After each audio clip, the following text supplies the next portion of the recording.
जय श्री कृष्णा, राधे राधे। भगतजनों, आज के इस वीडियो में मैं आपको वैशाख मास में सुनी जाने वाली गणेश जी की कहानी सुनाऊंगी। इस कहानी को वैशाख महीने में प्रतिदिन सुना जाता है। सर्वप्रथम गणेश जी की आराधना के लिए कुछ आवश्यक बातें हैं जिन्हें हमारा जानना अति आवश्यक है।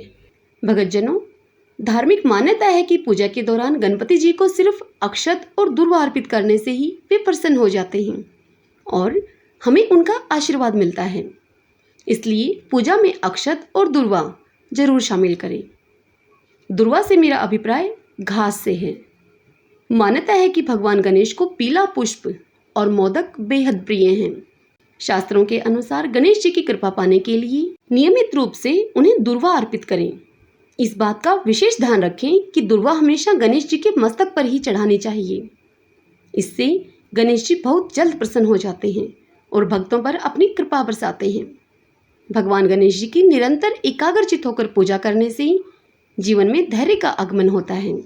गणेश मंत्र का जाप करें। किस मंत्र से करें वह आपको बताती हूँ। यह मंत्र सभी लोग भली भांति जानते हैं, तो आइए वह मंत्र जान लेते हैं। वक्रतुंडे महाकाय सूर्यकोटि समप्रभ निर्विघ्नं कुरु मे देव सर्वकार्येषु सर्वदा। आइए भगतजनों, अब हम वैशाख मास में सुनी जाने वाली गणेश जी की कहानी सुन लेते हैं। सर्वप्रथम गणेश भगवान का ध्यान करते हुए सब बोलिए गणेश जी महाराज की जय।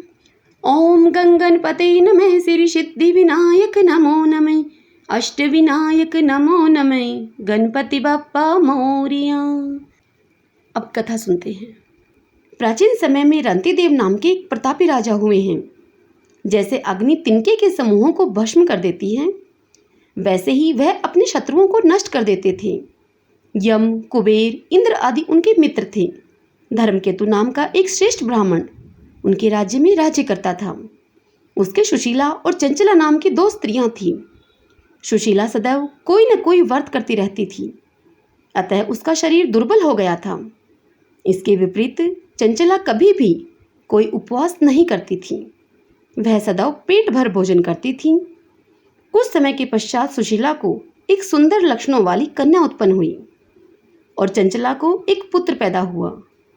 इस बात पर चंचला सुशीला को ताना मारकर बोली, अरे सुशीला, तूने इतने व्रत उपवास किए हैं, इतने व्रत उपवास करके तूने अपने शरीर को दुबला बना लिया है, फिर भी तूने एक दुर्बल कन्या को ही पैदा किया। मेरी तरफ देख, मैंने कभी कोई व्रत नहीं किया। मैं कैसी हष्टपुष्ट हूँ और वैसे ही बालक को मैंने जन्म दिया है। अपनी सौतन का वह व्यंग सुशीला के हृदय को पीड़ा देने लगा। वह विधिवत गणेश जी की पूजा करने लगी। गणेश चतुर्थी का व्रत आने पर जब सुशीला ने संकटनाशक गणेश चतुर्थी का भक्ति भाव से व्रत किया, तब रात को वरदायक गणपति जी ने उसे दर्शन दिए और बोले, हे सुशीले, तेरी आराधना से हम बहुत प्रसन्न हैं। मैं तुम्हें एक वरदान देता हूँ कि तेरी कन्या के मुख से निरंतर मोती व मूंगा गिरते रहेंगे। इससे तुम सदा खुश रहोगी। इसके अतिरिक्त तुम्हारे एक शास्त्र का जानने वाला पुत्र भी उत्पन्न होगा। ऐसा कहकर गणेश जी महाराज अदृश्य हो गए। कुछ दिनों के पश्चात सुशीला के एक पुत्र पैदा हुआ। तदंतर धर्मकेतु का स्वर्गवास हो गया। उसके मृत्यु के बाद चंचला सारा धन लेकर अन्य घर में रहने लगी। सुशीला पति गृह में ही रहती हुई अपने पुत्र व पुत्री का लालन पालन करने लगी। उसकी कन्या के मुख से मोती और मूंगा गिरने के कारण सुशीला के पास थोड़े समय में ही काफी धन इकट्ठा हो गया। चंचला इस कारण उससे अब जलने लगी। एक दिन चंचला ने हत्या करने के इरादे से सुशीला की पुत्री को कुएं में गिरा दिया। उस कुएं में गणेश जी ने उसके जीवन की रक्षा की तथा वह बालिका राजी खुशी अपनी माता के पास वापस लौट आई। ऐसा देखकर चंचला का मन क्रोधित हो उठा। वह विचार करने लगी कि ईश्वर जिसकी रक्षा करता है उसे कोई भी मार नहीं सकता। सुशीला अपनी पुत्री को पुनः प्राप्त करके अति प्रसन्न हुई। पुत्री को अपनी छाती से लगाकर सुशीला कहने लगी कि भगवान गणपति जी ने तुझे दोबारा जीवन दान दिया है। जिनका कोई नहीं होता उनके स्वामी गणेश जी हैं। चंचला ने आकर उसके पैरों में अपना सिर झुकाया। चंचला को देखकर सुशीला बहुत आश्चर्य में पड़ गई। चंचला ने हाथ जोड़कर कहा कि बहन सुशीले, मैं बहुत पापिन एवं नीच हूँ। आप दया करने वाली हैं। आपने दोनों कुलों का भला किया है।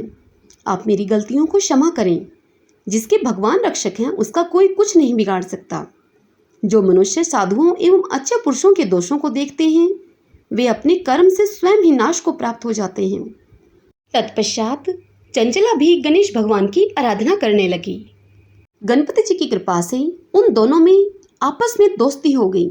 जिस पर गणेश जी प्रसन्न होते हैं उसके बैरी भी सखा बन जाते हैं।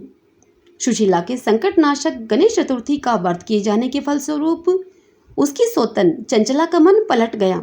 हे गणेश जी महाराज, जैसे आप अपने भगत सुशीला पर प्रसन्न हुए वैसे ही इस कथा को कहते सुनते हुंकारा भरते सब पर प्रसन्न होइएगा। सबके कार्य सिद्ध कीजिएगा, सबके दुखों का नाश कीजिएगा। सब बोलिए गणपति जी महाराज की जय। ओम गं गणपते नमः। भगतजनों, यदि आपको मेरे द्वारा सुनाई हुई यह गणेश जी की कहानी पसंद आई हो तो वीडियो को लाइक कीजिए, खूब शेयर कीजिए, खूब पुण्य कमाइएगा। जय श्री कृष्ण, राधे राधे।